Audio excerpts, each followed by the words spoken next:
Hi, എനിക്കൊരു കൈതച്ചക്ക കിട്ടിയിട്ടുണ്ട്. നമ്മൾ മറ്റ് മുമ്പെല്ലാം നമ്മളെ വീട്ടിൽ ഇഷ്ടംപോലെ ഉണ്ടായി. ഈ കളേൻ്റെ അരുവിനെല്ലാം കൈതി ഉണ്ടായിട്ട് നല്ല ചക്ക ഉണ്ടാകലുണ്ട്. ഇപ്പം ഇല്ല, കുറവാണ്. ഒന്ന് കിട്ടിയിട്ടുണ്ട്, ഇന്നലെ കിട്ടിയതാണ്. ഇതെന്താ നല്ലോണം നോക്കണം, പിന്നെ എന്തെങ്കിലും കൊത്തിയിട്ടുണ്ടെന്നെല്ലാം നോക്കണം. ഞാൻ നല്ലോണം നോക്കി ഇന്നലെ കഴുകിയിട്ട് എടുത്ത് ഫ്രിഡ്ജിൽ കൊണ്ടുവച്ചാന്ന്. നല്ല തന്നെയാണ്, കൊത്തിയിട്ടൊന്നുമില്ല. നമ്മളെ നാട്ടിൽ ഇനി കൈതച്ചക്ക എന്നാ പറയാ. ഓരോ നാട്ടിൽ പൈനാപ്പിൾ എന്നെല്ലാം പറയും. പൈനാപ്പിൾ നമ്മളും പറയും, കൈതച്ചക്ക എന്നാന്ന് പറയാം നമ്മൾ. ഇനി ഞാൻ ഇത് മുറിക്കട്ടെ, എന്നിട്ട് കാണിച്ചു തരാം. ഞാൻ ഇങ്ങനെയാണ് മുറിക്കല്, ബോർഡിൽ നിന്ന് വെക്കൂല. ഇങ്ങനെ തന്നെ ചെത്തി കളയ. ഇങ്ങനെ ചെത്തുമ്പോൾ ഒരുപാട് ചെത്തി കളയണം. ഇതിന് കുറെ കുഴികളുണ്ട്. ആ കുഴികളിൻ്റെ അകത്ത് ഓരോരോ ഇതുണ്ട്. അതെല്ലാം കളഞ്ഞിട്ടില്ലെങ്കിൽ വിഷമമാണ്. നല്ല വയറുവേദനക്ക് കാരണമാകുന്ന സംഭവമാണ് പോലും. ഞാൻ ഇങ്ങനെയാ ചെത്തുക.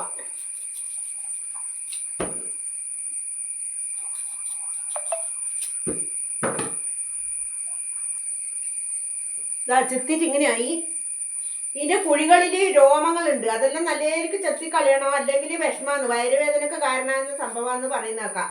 കൈതച്ചക്ക എല്ലാവർക്കും തിന്നാനൊന്നും പറ്റൂല, തീരെ പറ്റാത്തവരുണ്ട്. നമുക്ക് പിന്നെ ഒന്നും പറ്റാണ്ടൊന്നുമില്ല. ഇതിനകത്ത് നല്ലോണം പഞ്ചസാര ഇട്ടിട്ടാ തിന്നുക. ഞങ്ങൾക്ക് ഇത് ജ്യൂസ് അടിച്ചിട്ട് തിന്നുന്ന ഇഷ്ടമല്ല. നല്ലോണം പഞ്ചസാര ഇട്ടിട്ട് കുറുക്കി തിന്നുന്ന ഇഷ്ടം. നല്ല വൃത്തി ചെത്തണം. ഈ കുഴിയെണ്ണ ഇങ്ങനെയുള്ളതെല്ലാം ചെത്തി കളയണം, എന്നാലേ അങ്ങനെ തിന്നാൻ പറ്റുള്ളൂ.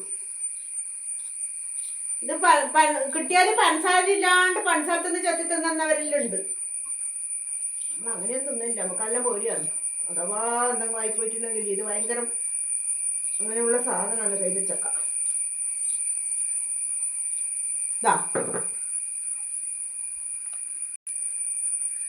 മുറിച്ച് ഇങ്ങനെ ആക്കിയിട്ടുണ്ട്. നല്ലോണം പഞ്ചസാര ഇട്ടിട്ടുണ്ട്. നല്ലോണം പഞ്ചസാര ഇട്ടിട്ട് ഇത് തിന്നാൻ പാടുള്ളൂ. മുറിച്ച് വെച്ചിട്ടുണ്ട്, ഇങ്ങനെ ആക്കിയിട്ടുണ്ട്. പഞ്ചസാരയൊക്കെ ഇട്ടിട്ടുണ്ട്. ഒന്ന് തിന്നോക്കട്ടെ.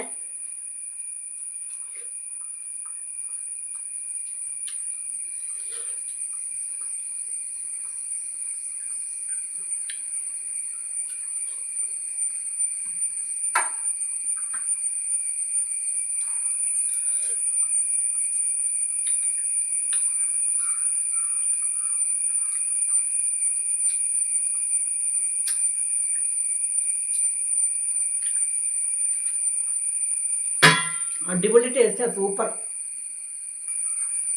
നിങ്ങളിങ്ങനെയാണോ പൈനാപ്പിൾ തിന്നല്? ഒന്ന് കമൻറ്റിലൂടെ അറിയിക്കണേ.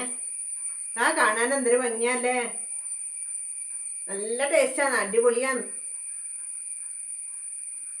എന്നാ ശരിയേ, തിന്നട്ടെ.